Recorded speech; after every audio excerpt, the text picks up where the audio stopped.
வணக்கம் அன்பு மக்களே. இந்த பதிவில் நாம் பார்க்க இருப்பது இந்த மே மாதம் 2024 சதுர்கிரக யோகம் பெறுகிறார்கள் 4 ராசி மக்களுக்கு அதிர்ஷ்டம் அதிகமாக வந்து சேரக்கூடிய சூழல் இருக்கிறது. மே 1 2024 அன்று குருபகவான் ரிஷபராசியில் சஞ்சரிக்கிறார். அதன் பிறகு மே 14 2024 சூரியன் ரிஷபராசியில் நுழைகிறார். அதே சமயம் 19 மே 2024 சுக்கிரன் ரிஷபராசியிலும் 31 மே 2024 புதன் ரிஷபராசியிலும் நுழைந்து இந்த சதுர்கிரக யோகத்தை உருவாக்குகிறார்.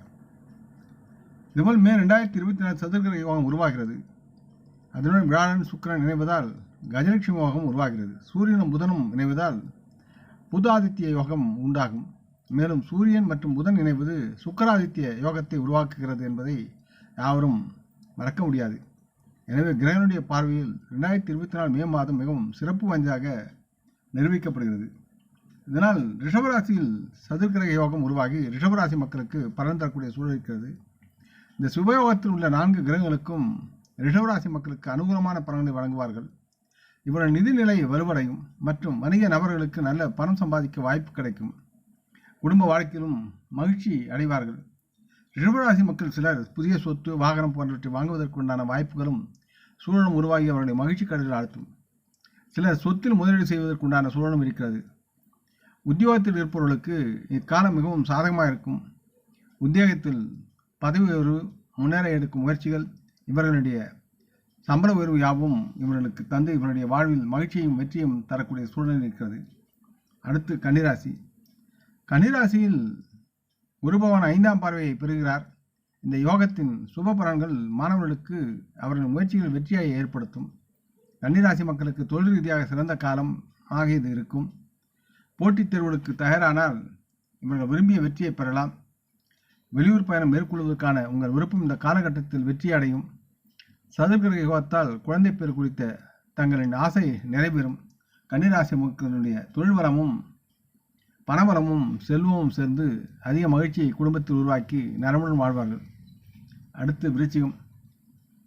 விருச்சிக ராசி மக்களுக்கு இந்த சதுர்கிரக யோகத்தால் மிக நன்மை பயக்கும் யோகமாக இருக்கிறது. இவருடைய குடும்ப வாழ்க்கை மகிழ்ச்சி நிறைந்ததாகவும் சமாதானமாகவும் இருக்கும்.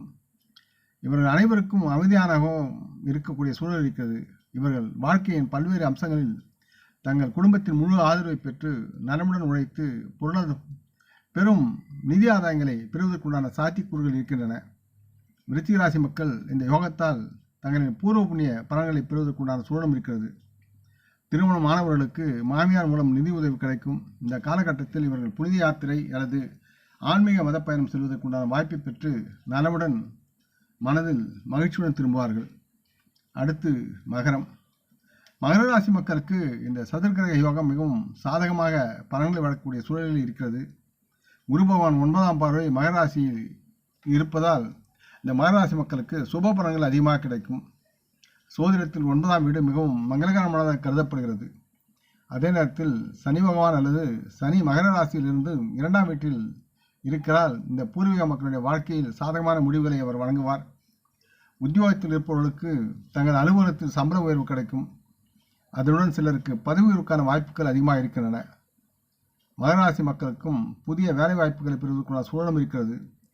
மகராசி மக்களுக்கு இந்த காலகட்டத்தில் ஆன்மீக மதஸ்தலங்களுக்கும் குலதெய்வ கோயிலுக்கும் செல்லும் வாய்ப்பு அதிகமாக இருக்கும். திருமணம் ஆகாதவர்களுக்கு இந்த சுபயோகத்தில் புதிய சலுகைகள் கிடைக்கும்.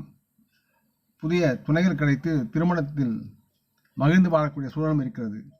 இந்த பதிவை நீங்கள் விரும்பி இருப்பீர்கள் என்று நம்புகிறேன். அப்படி இருந்தால் நீங்கள் இதை உங்கள் நலம் விரும்பியுடன் பகிர்ந்து கொள்ள வேண்டும் என்று கேட்டுக்கொள்கிறேன். நாம் முன்னோர்களை மனம் வந்து போற்றுவோம். இந்த பதிவை லைக் செய்து சப்ஸ்கிரைப் செய்து மற்றவருக்கும் பகிரும் அன்பர்கள் யாவரும் வரமுடன் நலமாக திடகாத்திர ஆயுள் ஆரோக்கியத்துடன் சகலவிதமான தன தானிய ஆபரண ஐஸ்வர்யனை பெற்று சர்வ காரிய ஜெயத்துடன் வாழ்வாங்க வாழ வேண்டும் என்று இறைவன் பாதம் பணிகிறேன். வணக்கம்.